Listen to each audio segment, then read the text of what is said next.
ऐसे किसके ख्यालों में खोई हुई हो कि दरवाजा तक बंद करना भूल गई? हाँ वो ज़रा भूल गई होगी मैं। मेरे ही बारे में सोच रही थी ना? ज़्यादा इंतज़ार तो नहीं करवाया ना द ग्रेट राइटर ऋचा को? प्लीज़ डोंट टच मी, मुझे ये सब पसंद नहीं है। क्या मतलब ये सब पसंद नहीं? अपनी चाहने वालों से ज़बरदस्ती करवाना पसंद है? असीम जी, मैं आपकी बहुत इज्जत करती हूँ और ये मानती भी हूँ आपने मेरी बहुत मदद की है, लेकिन मुझे ये आपकी चीप बातें ज़रा भी पसंद नहीं है। I don't expect this kind of behaviour from you. I can surely understand, तुम थोड़ी सी डरी हुई हो। मेरे साथ तुम्हारी पहली बार है ना, बट यू डोंट वरी, ये सब आदत हो जाएगी तुम्हें। और जो इस चीज़ को तुम आज सहम रही हो ना, उसका मज़ा आने लगेगा, मज़ा। प्लीज़ लीव मी, मुझे ये सब पसंद नहीं है। मुझे लग रहा है आप बहुत नशे में हैं। हम कल सवेरे बात करते हैं। Oh come on baby, calm down, don't over react. ये कोई नावल का प्लॉट या फिल्म का सीन नहीं है। हाँ कोई तुम बड़ी स्टार हो, दिस इज रियलिटी। जिंदगी की सच्चाई से भरी हुई एक आम रात है। ना जाने ऐसा कितनी रातों, कितनी लड़कियों ने अपने प्रेमी के पास को खुश किया होगा। हर चीज़ बिकाओ बिकाओ, और जो चीज़ मुझे चाहिए उसका कीमत चुकाने के लिए मैं तैयार हूँ। तुम मुझे मजबूर करोगे अपने आप को ताकतवर मनवाने के लिए? Nothing is free. मुझे पता है तुम अली को एक सक्सेसफुल लाइफ जीते देखना चाहती हो, और उसके लिए एक छोटी सी कीमत है। जिंदगी खत्म हो जाती है थोड़ी सी शोहरत पाने में। मैं तुम्हारा ख्वाब पूरा कर सकता हूँ। क्या तुम अली के लिए इतनी सी कुर्बानी नहीं दे सकती? क्या तुम इतनी स्वार्थी हो?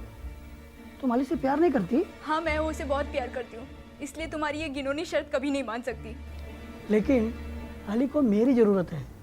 आज अली मेरी तरह बनना चाहता है, और जिस मुकाम पर मैं हूँ वो भी वही मुकाम को हासिल करना चाहता है। काश अली इस वक्त यहाँ पर होता, तुम्हें नशे की हालत में मुझसे सेक्स की भीख मांगते हुए देखता ना, तो वो अपना ये ख्वाब तोड़ देता। अगर यही बात हुई तो अपनी छोटी सी दिमाग पे थोड़ा जोर डाल के सोचो, तुम्हारा अली यहाँ मौजूद क्यों नहीं है? तुम्हें अकेले छोड़ के कहाँ और क्यों गया? क्योंकि वो नहीं जानता कि तुम एक सेक्स मैनिक हो। You kidding me? तुम ये कहना और यकीन कराना चाहती हो आज रात हमारे बीच में क्या हो सकता है, इसका अंदाजा नहीं है अली को? मैंने जब भी अपना अतीत के बारे में बात करता तो तुम इतना एक्साइटेड क्यों होती थी? मैंने मेरा जन्मदिन के बारे में तुमको बताया नहीं था, फिर भी तुमने बाहर से पता किया और मुझे विश किया। इसका मतलब क्या? तुम मेरे करीब आना चाहती थी, तुम मुझे खुश कराना चाहती थी। क्या ये सच नहीं है?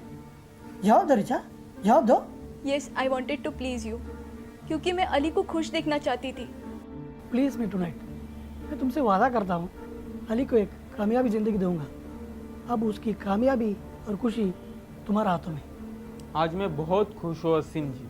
आज मेरे खुशी का ठिकाना नहीं। तन्हाई जो पब्लिश होने वाली है। अरे समझ ले, पब्लिश हो चुकी है। देख, हर चीज़ पूरी होने का एक वक्त होता है जो उसी वक्त पूरा होता है, ना पहले ना बाद में। अब तन्हाई पब्लिश होने का समय आ चुका है। वैसा इस किताब पब्लिश होने में मैं बहुत खुश हूँ, बहुत। जानते हो असीम जी, बचपन से ही मुझे ऊंची उड़ान भरने का ख्वाब था। लखनऊ की गलियों में घूमता था और हमारी मकान की छत पर जाकर अपनी तन्हा नज़रों से रात की चांद को देखता था और सोचता था कि एक दिन मैं भी मुंबई आकर आसमान को छू कर रहूँगा।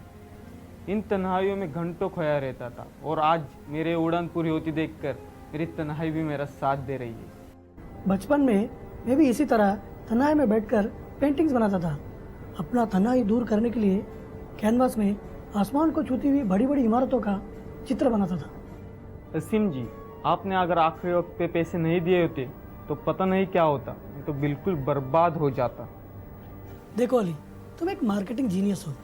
इससे पहले मेरे पेंटिंग्स बेचने में तुमने मेरी मदद की थी। हाँ, मेरे तरफ से जितना हो सकता था मैंने किया, क्योंकि मैं भी तन्हाई से गुजर चुका हूँ। चल, अब अगली बार हम दोनों को ऋचा के साथ बैठना चाहिए। Cheers to Richa. मस्त यूज़ किया तू ऋचा को अपने सक्सेस के लिए, और जब चूक किया रहेगा उसने तो मरवा डाला उसको।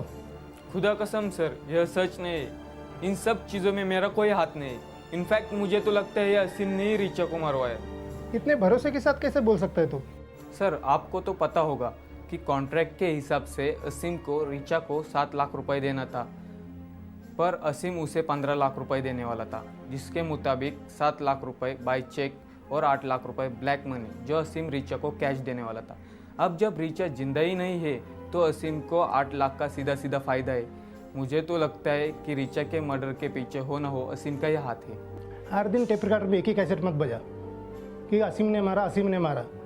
अभी चाय खत्म होने से पहले कुछ नया बजा। सर ऋचा के मरने के पिछले कुछ दिनों से एक अनजान आदमी उसका लगातार पीछा करता था। अनजान आदमी? अली, आज उस अजनबी आदमी को फिर से मैंने देखा। क्या तुम्हें विश्वास है कि वो अजनबी था? या ऑफ कोर्स, मैंने उसे ही देखा है। आजकल वो मुझे हर जगह दिखाई देता है, बस में, स्ट्रीट पे, यहाँ तक कि ऑफिस में भी। और आज तो उसने हद कर दी, आज वो मुझे अपनी बिल्डिंग के लिफ्ट में दिखाई दिया। साले को एक बार मेरे हाथ लगने दो। मुझे यकीन है वो मेरा पीछा कर रहा है, लेकिन क्यों? तो उसे जाने क्यों दिया?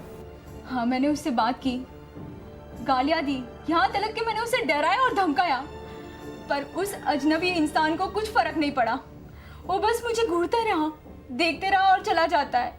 और अगले दिन फिर वही कहानी। ऋचा, हमें पुलिस को खबर करनी चाहिए। अरे लेकिन कंप्लेंट करे भी तो क्या, साले ने कुछ नुकसान या परेशान भी किया नहीं है अब तक। That's the trouble, Ali. I don't know what he wants from me. तो तुम इस बार में क्या करना चाहती हो? Yeah, Ali. I will tell you what I'm going to do. अगली बार मैं उसे मिलूंगी ना, तो सबसे पहले उसके कान के नीचे 2 बजाऊंगी और उसे पूछूंगी आखिर वो मेरा पीछा क्यों कर रहा है। इतनी आसानी से मैं उसे छोड़ने वाली नहीं हूँ। तुम जानती हो, कभी कभी जब हमारा मानसिक संतुलन ठीक नहीं रहता, तब हमें ऐसी चीज़ें दिखने लगती है जो हमारा वहम होता है। मुझे लगता है कि ये मानसिक संतुलन खोने की वजह तुम्हारा स्ट्रगलिंग कैरियर, जिस वजह से आज तुम्हारी ये हालत है। अली, तुम मुझे पागल समझ रहे हो? Do you think I'm hallucinating? कौन था अजनबी? सर मुझे नहीं मालूम। तो ये बात पहले क्यों नहीं बोला?